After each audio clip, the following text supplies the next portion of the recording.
Hello everyone, this is Bentley in Kent, Washington, and today we're going to do something a little different. As you can tell, obviously, by the fact that I'm wearing a headset and you're seeing my face, this video is going to be a little different than our usual. So, I have been crazy busy, as most of you know. An example would be it's late in the evening, I'm recording this, and then getting it edited and out. But when you guys are watching this, it'll be sometime Saturday. I'll be either currently driving or already all the way across Washington State going to my cousin's wedding, and then I have to come back the same day so that I have time to do my normal like water change maintenance and stuff like that around the house here Sunday. So, and that usually takes me like 6, 7 hours to do all of that. So that's most of that day. So this will be a little different because I wanted to kind of talk about a couple of the projects that are coming up and just some other stuff face to face with you guys. Make it simple. And in the future, whenever I do these, hopefully I won't be wearing this headset here.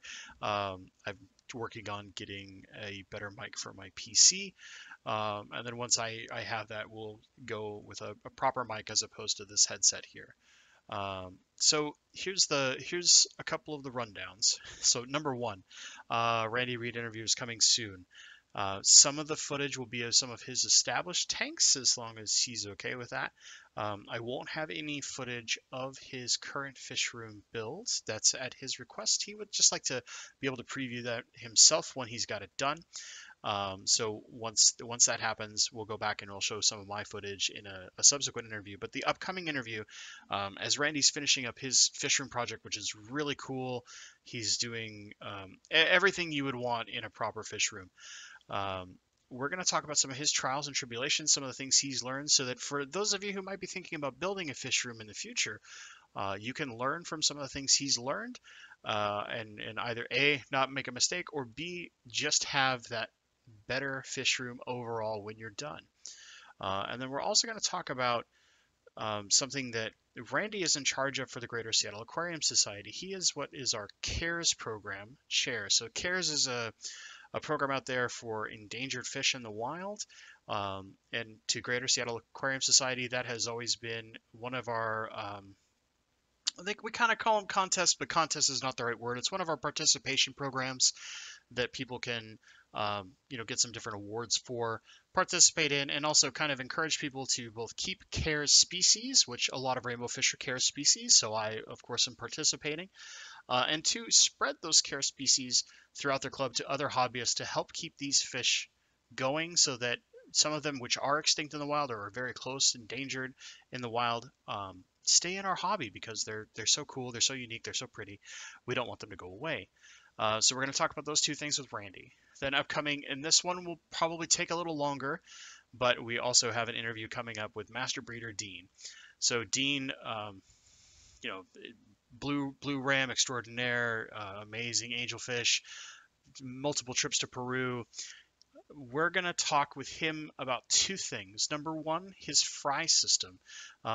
From what I have seen, I haven't been able to actually get into his fish room yet, but that's coming up. You guys will actually basically get to see my first time in Dean's fish room all in video, so it's going to be pretty fun. But his fry system is really awesome, really cool. It comes from years and years of experience, and also some DIY work that Dean has done that we can replicate pretty simply. So I'm going to go over his fry system with him, why he's made the choices he's made, and um, what if anything he would evolve from his current system if there is something that you're like, hey, if I were to redo this today, I would do this change, or I would look for this little thing here or that little thing there, whatever that is. And then second, I'm not going to spoil this right away, but Dean has recently bred a fish that I think almost all of us who keep planted tanks have either had at one point or actively keep in every planted tank we have. So think about that. That might tell you what fish this is. And if you watch some of the Facebook groups or maybe Dean's Instagram, you might have seen pictures of these fish. But I'm going to talk to him about breeding that particular fish because it's not something that is very commonly bred in the hobby. So we'll get down. He's told me some stuff. I've asked him some questions, and we'll get some really awesome details on that and put together a really nice little interview for you guys with Dean. that's going to come once our schedules can align. Dean's very busy. He does culinary school. And also he's recently gotten sick, so he's got to recover his health and feel a little better. And then once we get that done, I will go over to Dean's fish room. We'll sit down. We might have an extra special guest with us too, and we'll have a fun little interview. And I'll shoot a bunch of extra footage as well, so that we have that kind of going and give you guys some good visuals as we talk about these things. I'll probably do a more sit-down interview, and we'll voice over a bunch of my video footage, but I'll try to line the video footage up with the interview to help you guys out. And then, of course, as you guys saw in the last video, I've got those beautiful Boesemani rainbows that came from Bob Steenfot. I've got a bunch of 10s that have to get set up. It's just a matter of, one, I've got to condition those fish to get used to spawning mops and get ready to actively breed. Then I've got to move the ungulum rainbows out of that tank so that there's no cross-contamination or anything like that when the breeding does occur that I'm trying to do. And then finally, I have to have fry raising systems up. So a bunch of 10 gallons that I have lying around the house, I got to get them cleaned, got to get them set up, got to get some extra air running to them. So I got to pick up a spare air pump that can run air to, say, I think I'm going to have like 5 or 6 tanks for fry raising space. And then from there, we'll start breeding those guys. And as I play and try a few things out, I will show you guys, and we'll go through the experiments together. And I'm going to try and find out the easiest way that I can teach you to get the best yields on rainbow fish should you decide you want to go and start breeding rainbow fish. From there, we also have some other fish coming into the fish room. So if you guys will recall, for those who watched some of the first Gary Lang rainbow videos I did, I struggled with the Lake Ooter Boesemani. Now those are like the super dark red with almost black front body males for the Ooters. So they're like the most red and darkest front of body, almost no blue tones in them as adult males. Well, one of the other club members got some other eggs. They've had a really, really nice success rate with those. They have a lot of fish that are ready now to move on to new homes. So I've got a bunch of those that are going to be coming into the fish room. I got to make some room. So I'm going to show you a tank toward the end of this video that is a 20 long in my bedroom, and that's where the Boesemani rainbows are going to move out of the tank they've been raising up in. They're going to get that tank. They'll be up here with me in my room, and the fish that are currently in that 20 long are going to get moved. And then we'll also talk about maybe some other upgrades that'll happen to that tank as far as plants are concerned. And then that will free up a tank for those Boesemani to come in, and they'll get to raise up a little more. They're similar age to all of my fries, so they're similar all about like that inch size or so. So they still got lots of room to grow. Got to get some color into them, all that good stuff. You'll get to see all that as soon as they show up. I'll shoot a video. I'll show you guys where they are now, and then we'll start tracking their progress from there, just like we are all the other rainbow fry. And then second, we have another batch of rainbow fry that is not one that I got. Is another Gary Lang species. I'm not going to tell you the species yet, but I'm going to give you a hint.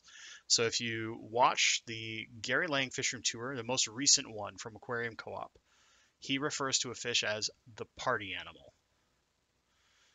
Remember that one. Go watch that tour. I'll even link it down below. Watch that tour.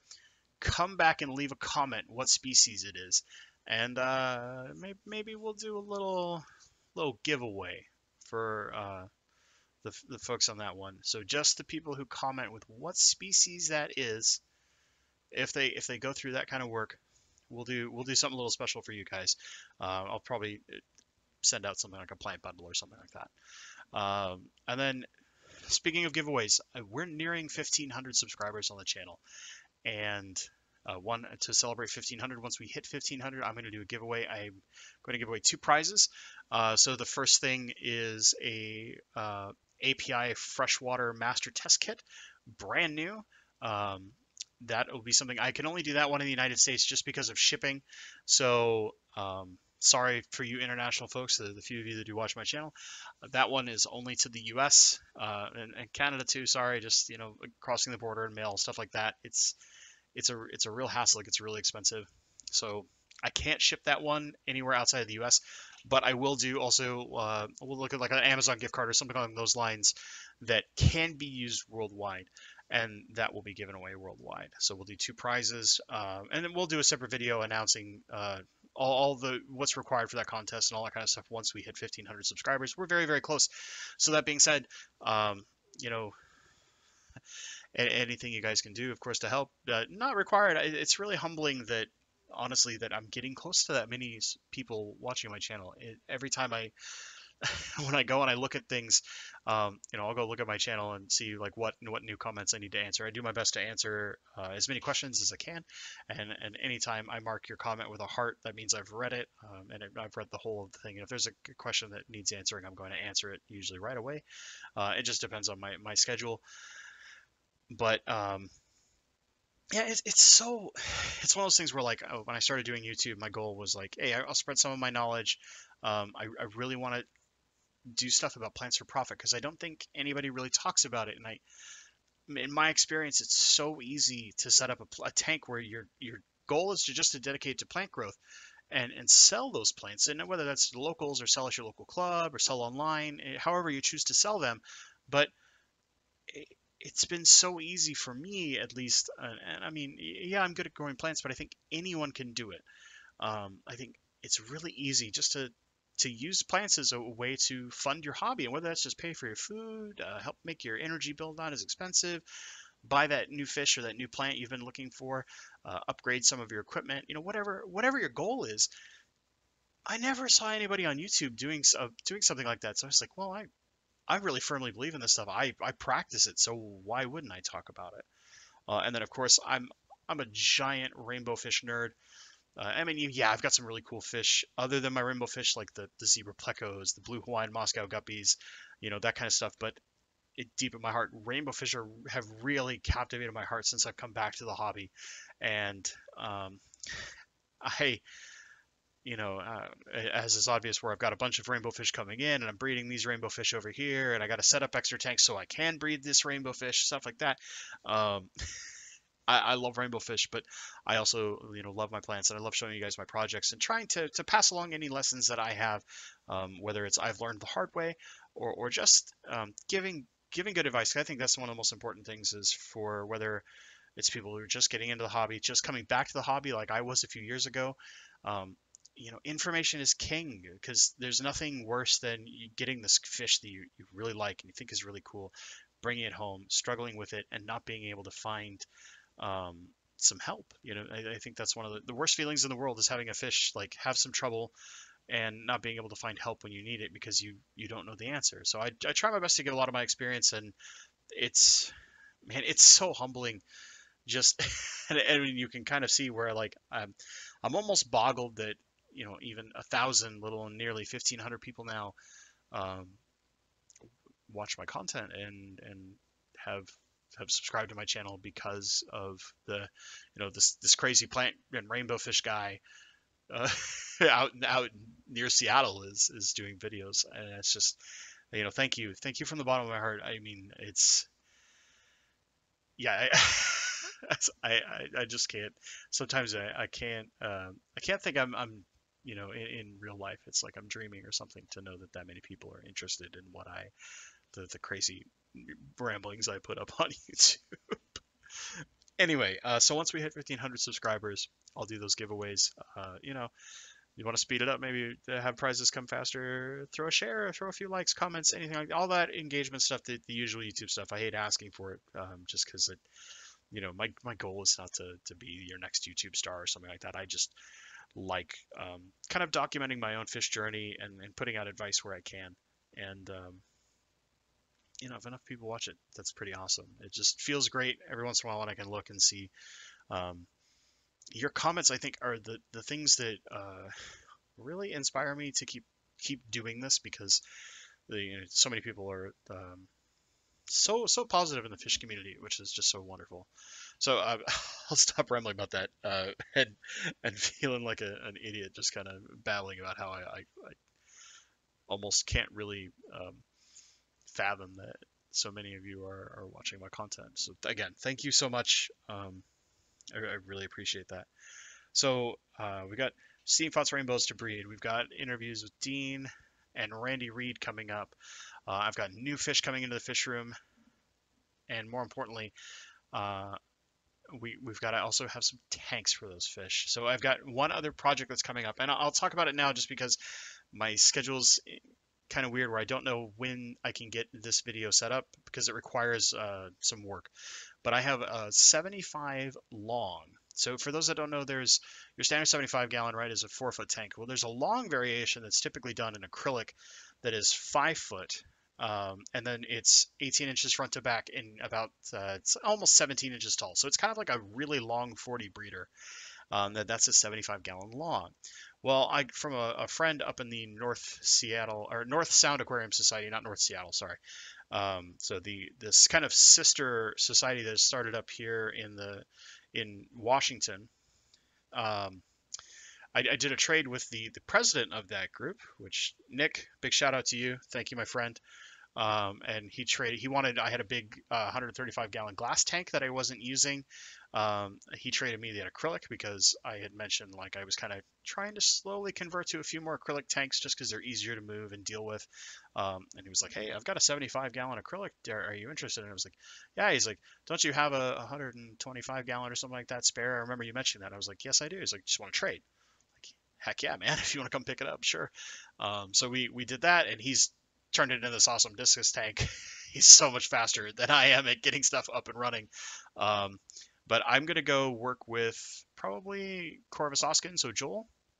I've got again, he's just about to have a little baby, so his schedule is going to be nutso. But I got to talk to him. I want to get some work done to it to get it plumbed down to a sump. I have a spare sump lying around that would be great for this. It's a pretty good sized sump. So it'll make total like about 110 gallon system or something like that. I want to do a nice planted tank, which of course all my tanks are pretty much planted, but I want to do a cool planted tank with a bunch of those rainbows that'll be growing up. Will be going into this tank. It'll be a species only tank for those guys. And then we'll plant it with some really cool stuff. We'll do something interesting because it's a slightly more shallow tank. We won't do a lot of like really tall stems. So something like a lot of crypts, maybe some Anubias or Boos or some Java fir and something like that. We'll have a lot of fun with that tank. It'll be very plant heavy, not a lot of hardscape, but this nice long tank for those rainbows to really enjoy and grow out to full size and eventually maybe even try to see if we can get them to breed inside that tank and do some cool stuff there.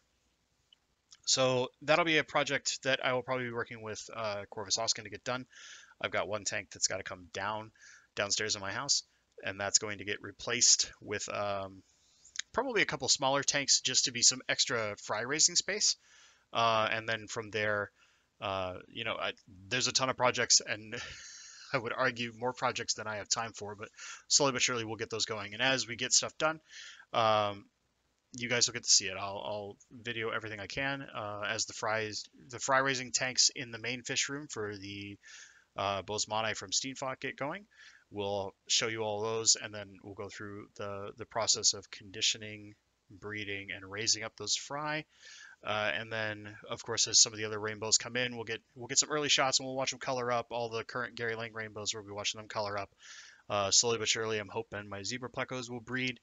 And then, of course, I'm working on getting shipping supplies. It's been a little hectic. I've been having some communication issues with the company that I need for like the styrofoam liners and stuff like that. But we'll get that resolved, and then I will get some of those blue Hawaiian Moscows out into the wild. They'll be available. And finally, we're just about to cut to a video. I'll show you that 20 long, what's going to happen with it. And then also this tank that is sitting right behind me here, this is a Fluval Flex 15 that houses my betta. And you will see it's a very low tech setup, right? It's nothing outside of what comes with it and plus a heater. So it's the built-in filtration and all that. There's some Echo Complete in it and then a ton of crypts and a little melon sword. Just a real simple low tech setup, but even that, just my schedule has made it to where I haven't really properly balanced that tank again after some changes to it. So I'm finding a little bit of algae. You'll get to see that, and just to show you guys that even someone like me who grows a ton of plants, who's very experienced with plants, I fight algae too, guys. Everybody fights algae. Everybody can let it get out of control, and because this tank is the way it is, there's not a lot to deal with that algae that's live. I don't keep a lot of things in here. It's literally 2 autosynclus and my betta. I might move a couple SAEs from a different tank to help clean that up. I've got to do some hand cleaning first when I do my water changes on Sunday. So if you're watching this video Saturday, that'll be tomorrow. And then from there, we'll work on taming that algae back, and eventually I'll give you an update. I don't really do a lot on my bedroom tanks. They're more of a private thing for me. They're not something I usually show. But in this case, we'll show these as some changes happen. And then eventually, it might be several months before I show them again. But we'll do it if you guys really like those tanks. We'll try to update them a little more frequently. So let's get over to that footage. Again, thank you guys so much. And we'll show you a couple other things, and we'll talk about those 2 tanks in a couple of short, brief moments, and then we'll wrap this bad boy up. So here we are in the 20 long, and you can see it's really simple. When I showed this before, there was a ton of freshly planted crypts. They all melted. You can see a bunch of them are growing back. There is a purple night sword, the Echinodorus of Flame, and then a whole bunch of Val that's slowly been growing out. And I've got to kind of replant that Val. And you can see more of the crypts over here. There's some pretty simple stuff in here. A bunch of platies and a few random kind of Endler guppies. Those are all going to get moved to my little 29-gallon tank downstairs. You can see kind of zooming in on some of these crypts so you can get an idea of how these guys are. They're all pretty neat little crypts. And then just simple jungle Val. And then that Night Sword. Another purple Night Sword will come in here. And probably some extra planting will show up in this tank, maybe a little bit of stem work or just more some crypts, something like that, just to make it a little more dense. This is where the Bolmani are going to go. It's a really simple 20 long. It's got a sponge filter, and then it also has a Fluval 206 for filtration, so it gets very, very good filtration. A little bit of flow. Great little tank. You can see just kind of standard Endler and my Mickey Mouse platies that are in here. This was kind of a fun live bearer tank for a while. It had a massive Endler colony in it. Sorry, I did a zoom in there and it made the Fluval 2.0 light that's on this thing just like wigged out. But, I had this massive Endler colony of probably 350 or so fish in this tiny tank. I scooped almost every single one of them out, sold them to the co-op a while back. I was kind of just done doing the Endler colony. I had my fun with it for quite a while. This was like my 3rd tank when I came back to the hobby. And I wanted to do just a simple Endler tank. I did some replanting. And a lot of the fish that were in here got sold, and what was remaining just has slowly gone its way. So then from here, what we will do is move on to the just kind of zooming in. Sorry, we'll do some zoom in on some plants, then we'll move on to my betta tank, and that is a pretty simple one. So here we go, just kind of the full shot. We'll do some adjustments. Some plants will probably move in this thing, but overall, this is the basics. It's going to be some Val. Some of the crypts will probably move forward. That Val will move toward the back. I've got another purple Night Sword that's coming in here, so there'll be 2 of them, and then we'll grow out from there. So then this is my Fluval Flex with my betta tails. So he's a twin tail red betta. I actually had him when he was a younger boy, about half the size he is now. So some of like the blue streaks and stuff like that are in his finnage were not there when I got him. They grew in over time. It's been really fun to raise this little guy up. And as you can see, this tank's in some disrepair. There's a lot of algae. There's a ton of small snails in here. Those 2 autosynclus are huge. He really likes it when I kind of like lightly rub the glass or like wiggle my finger. A lot of times in the morning, he'll lay there until I do that, and then he'll come out and stop being lazy on the crypts and go like eat in the morning or something like that. He's a super interactive betta, and every time I'm looking over my shoulder from my desk, he's always kind of watching me and paying attention. He's just a happy little guy with this big tank basically to himself. I fully believe that bettas should have good sized tanks to have lots of room, and they can be in communities, of course, but this guy just happens to be him and a couple autosynclus chilling out. And you can see there's all sorts of crypts in here, everything from a couple different Wendetii species. There's some Wendetii green, bronze, tropica, as well as like Cryptocarine costata, parvas in here. And you can see as I zoom in, you'll see some of the prettier crypts here. Got the parva that's been growing out, this really cool I think that's the costata there, if I remember right. You have to forgive me. It's one of those things where like I can ID them, but I have to like think for a while on crypts because sometimes it's hard to tell. And then there's also a melon sword in here that's chained off and had a couple of child plants. But it's real simple, just a lot of crypts, a lot of space for him to be lazy and lay around, and it's very low tech. This is literally that tank out of the box, just add a heater, some substrate and plants is how I have this set up. I've done some minor adjustments to lower the flow a little bit for him, just because I don't want to push my bed all over the place. But other than that, we got to fight some algae in this tank. But, you know, when it's not algified, it's really pretty with all the crypts. It's just very simple, very easy, really low maintenance with this beautiful, beautiful twin tail red betta, Mr. Tails. And yes, that is a Sonic the Hedgehog reference.